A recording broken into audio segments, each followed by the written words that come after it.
ये कहानी है एक ऐसे साइंटिस्ट की जो लाखों लोगों के मौत का जिम्मेदार है, लेकिन दूसरी तरफ इसी साइंटिस्ट की वजह से आज करोड़ों नहीं बल्कि अरबों लोग जिंदा भी हैं। यहाँ तक कि आप भी आज इसी साइंटिस्ट की वजह से ही जिंदा हैं। 1918 में जब इस साइंटिस्ट को दुनिया की सबसे बड़ी प्रॉब्लम सॉल्व करने की वजह से नोबेल प्राइज दिया जा रहा था, तो उसके फैमिली, रिश्तेदार, दोस्तों में से किसी ने भी उस फंक्शन को अटेंड नहीं किया था, बल्कि दो और नोबेल प्राइज विजेता ने तो अपने प्राइज को वापस करके इस साइंटिस्ट के खिलाफ प्रोटेस्ट भी शुरू कर दिए थे। तो आखिर ऐसा क्या किया था इस साइंटिस्ट ने कि अरबों लोगों की जिंदगियां बचाने के बावजूद भी आज दुनिया इनसे सबसे ज्यादा नफरत करती है। यहाँ तक कि साइंटिस्ट की वजह से इनकी बीबी ने भी सुसाइड कर ली थी।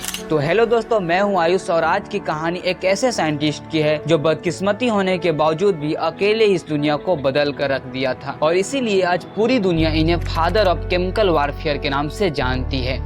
वैसे अगर देखा जाए तो हमारे शरीर में चार मोस्ट इम्पोर्टेंट एलिमेंट होते हैं: कार्बन, हाइड्रोजन, ऑक्सीजन और नाइट्रोजन। नाइट्रोजन हमारे शरीर के लिए बहुत ही ज्यादा इम्पोर्टेंट एलिमेंट होता है, और हम इस एलिमेंट को प्लांट को खाकर या उन जीवों को खाकर पूरा करते हैं जो जीव प्लांट खाते हैं। लेकिन नाइट्रोजन के साथ एक बहुत बड़ी प्रॉब्लम है। जैसे कि अगर जमीन पर एक ही जगह बार बार फार्मिंग की जाती है तो ये एलिमेंट जमीन से धीरे धीरे खत्म हो जाते हैं, और फिर एक ऐसा वक्त आता है कि जमीन में नाइट्रोजन की मात्रा इतनी ज्यादा कम हो जाती है कि कोई भी पेड़ या पौधा उग नहीं पाता। और कुछ ऐसा ही हुआ था हमारी इस दुनिया के साथ 19वीं सदी में, जब जनसंख्या तेजी से बढ़ रही थी और जमीन में मौजूद नाइट्रोजन की मात्रा तेजी से खत्म हो रही थी। इन सभी परेशानियों को देखते हुए एक मशहूर केमिस्ट विलियम क्रूक्स ने साल 1898 में एक प्रेडिक्शन किया कि अगर जमीन में लगातार कम हो रही नाइट्रोजन का कोई हल ना निकाला गया तो अगले 30 सालों में आधी से ज्यादा दुनिया भुखमरी का शिकार हो जाएगी। क्रूक्स के प्रेडिक्शन के मुताबिक इस प्रॉब्लम का हल कोई केमिस्ट ही निकाल सकता था।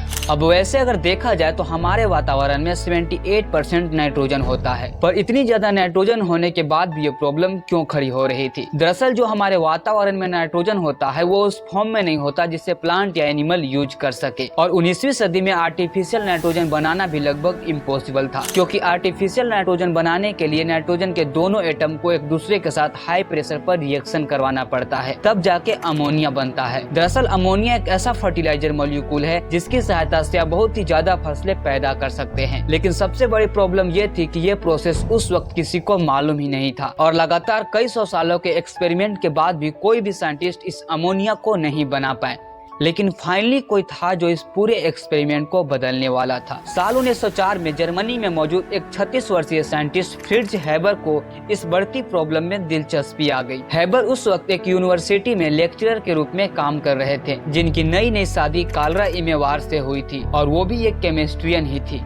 दुनिया में बढ़ती भोजन की कमी को देखते हुए हैबर के अंदर एक आग सी लग गई, और वो अगले 5 सालों तक इस प्रॉब्लम की सॉल्यूशन निकालने की कोशिश करते रहे। हैबर का आइडिया ये था कि अगर हाइड्रोजन और नाइट्रोजन को इकट्ठा करके दोनों को एक साथ एक्सट्रीम हीट पर प्रेशर दिया जाएगा तो शायद नाइट्रोजन के एटम अलग होकर के अमोनिया बना लेंगे। अपने इसी फार्मूले पर मार्च 1909 को हैबर अपने लैब में एक नॉर्मल एक्सपेरिमेंट कर रहे थे, जिसमें उन्होंने टेस्ट के तौर पर अपने चेम्बर का टेम्परेचर 500 डिग्री सेल्सियस और प्रेशर को 200 एटीएम कर दिया था, और फिर गलती से वो बन गया जिसका सालों से दुनिया की कई साइंटिस्टों की तलाश थी। नाइट्रोजन के एटम टूटकर हाइड्रोजन के एटम के साथ मिलकर वो कंपाउंड बना लिए जो अब इस दुनिया की तकदीर को बदलने वाला था, और उस कंपाउंड का नाम है अमोनिया। इस अचीवमेंट के बाद हैबर पूरी दुनिया में फेमस हो गए, और जर्मनी की सबसे बड़ी केमिकल कंपनी BASF ने हैबर से इस प्रोसेस के राइट्स को खरीद लिया, और हैबर रातों रात अमीर हो गए। अगले 5 सालों तक इस कंपनी ने रोजाना 5 टन अमोनिया को बनाना शुरू कर दिया। इस फर्टिलाइजर के जरिए पुरानी जमीन पर ही किसानों ने पहले की तुलना में 4 गुना ज्यादा अनाज उगाना शुरू कर दिए, जिसका नतीजा ये हुआ कि दुनिया की आबादी कुछ ही सालों में 4 गुना ज्यादा बढ़ गई। और आज इस बात में भी कोई शक नहीं कि आपके शरीर में मौजूद नाइट्रोजन के एटम हैबर के इसी प्रोसेस के ही टुकड़े होंगे, और अगर आप आज जिंदा भी हैं तो इसमें हैबर की डिस्कवरी का बहुत बड़ा योगदान भी है।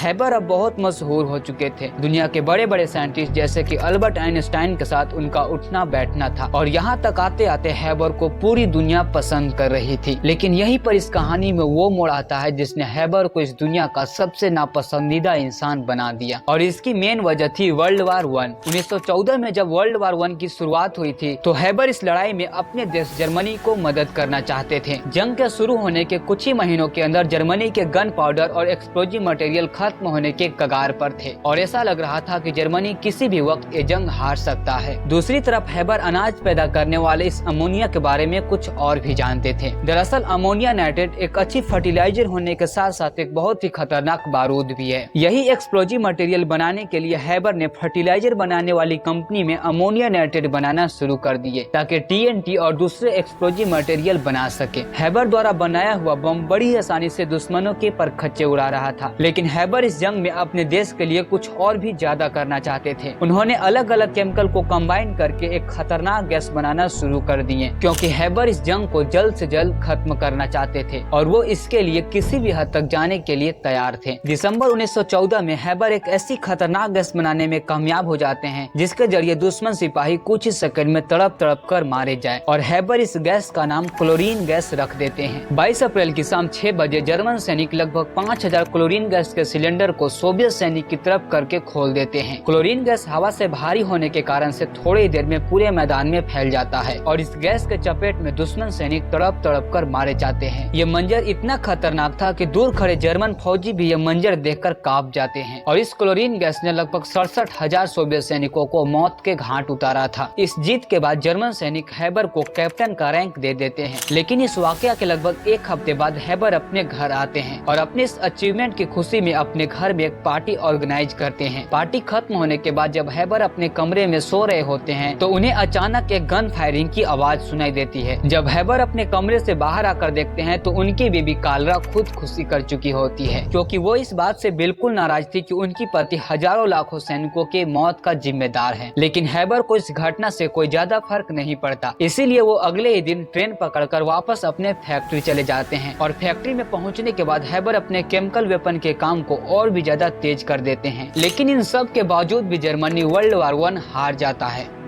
हैबर इस हार के बाद बहुत ही ज्यादा दुखी हो जाते हैं, इसीलिए वो कुछ ही महीनों के बाद जर्मनी छोड़कर स्विट्जरलैंड चले जाते हैं, जहां एक होटल में 65 साल की उम्र में हार्ट अटैक से उनकी मौत हो जाती है। हैबर के मौत के बाद जर्मन सरकार उनकी कंपनी को अपने कंट्रोल में ले लेती है और उस वक्त हैबर की कंपनी में जाइक्लोन बी नामक एक इंसेक्टिसाइड स्प्रे को बनाया जा रहा था और फिर इसी गैस का इस्तेमाल करते हुए नाजी हुकूमत जर्मनी में करीब 10 लाख से भी ज्यादा यहूदियों को गैस चेंबर में तड़पा तड़पा कर मार डालते हैं।